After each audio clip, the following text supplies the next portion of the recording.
Pinabatikos, pinabaon nilang pilit ang pinakamagaling na naging presidente ng Pilipinas, si Rodrigo Roa Duterte.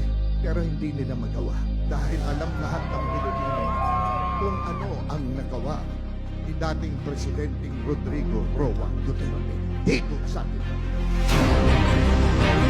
Huwag nating sayangin ang inumpisahan ni dating Pangulong Duterte na labanan ang illegal na droga at ang kriminalidad. Naniniwala ba kayo na kakayanin natin to?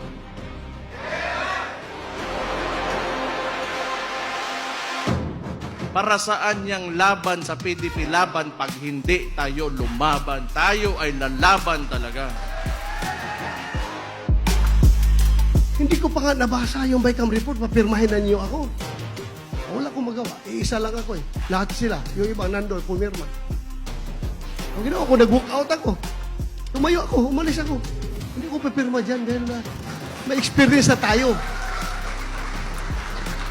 Na kung ano-anong pinagsasaksak nila sa budget.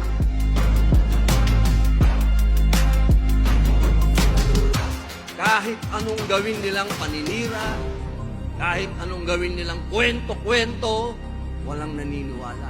Sapagkat si Pangulong Rodrigo Roa Duterte ay hindi isang kwento. Siya ay katotohanan. Nangyari.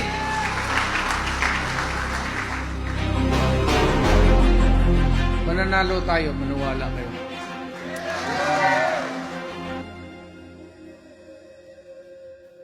Then I mentioned the word warriors. Claim it. Because many are called, and here we are. Claim it that we are warriors. Warriors. Ready to pursue our dream, our fundamental principles of PDP Laban. A big hand to PDP Laban. Laban tayo. Tuloy ang laban. Anyway, good afternoon po sa lahat. Thank you for all your presence. We are together in this great endeavor for PDP.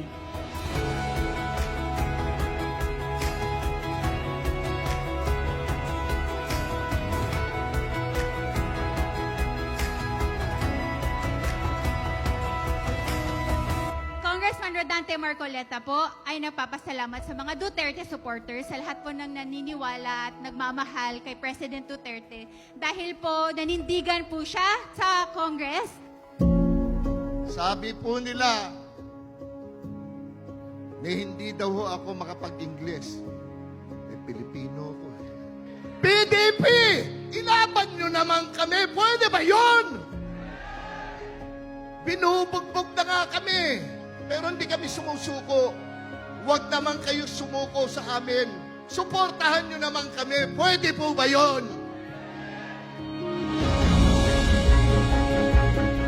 Na ang current administrasyon ngayon sa pagkakaalam po ninyo, hindi po lingid sa inyong kaalaman na naging siya po ang example of weaponization of the law.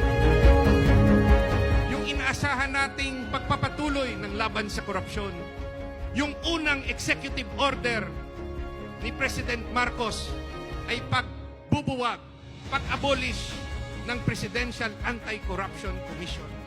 First executive order. Nung nangyari yon, sabi ko, masamang pangitain.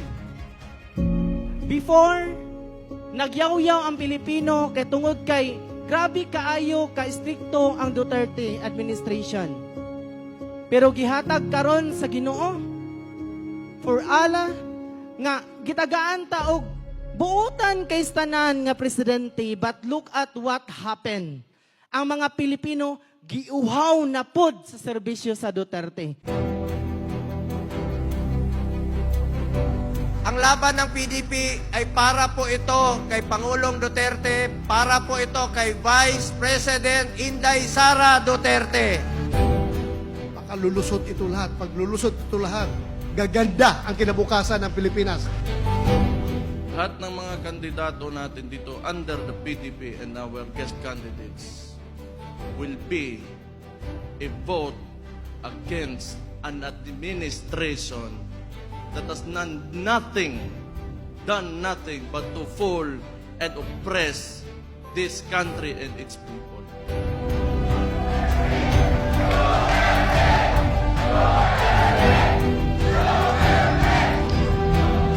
Sino ba ang Pangulo ng Pilipinas na pagkaupo marami na agad nangyari? Walang iba, kundi si Digong Duterte! Duterte! Ang sarap isigaw. Bakit masarap isigaw? Kasi may nangyaring maganda sa Pilipinas.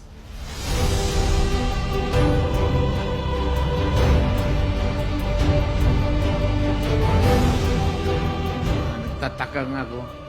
Until now, it remains to be still a mystery sa akin kung paano ako umabot pagka-presidente. Totoo yan. Totoo yan.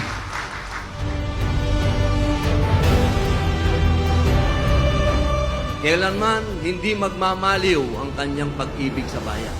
Kahit na dala ng edad, siya'y nahihirapan, pero hindi siya kailanman napawian ng pagmamahal sa bayan at sa mga Pilipino.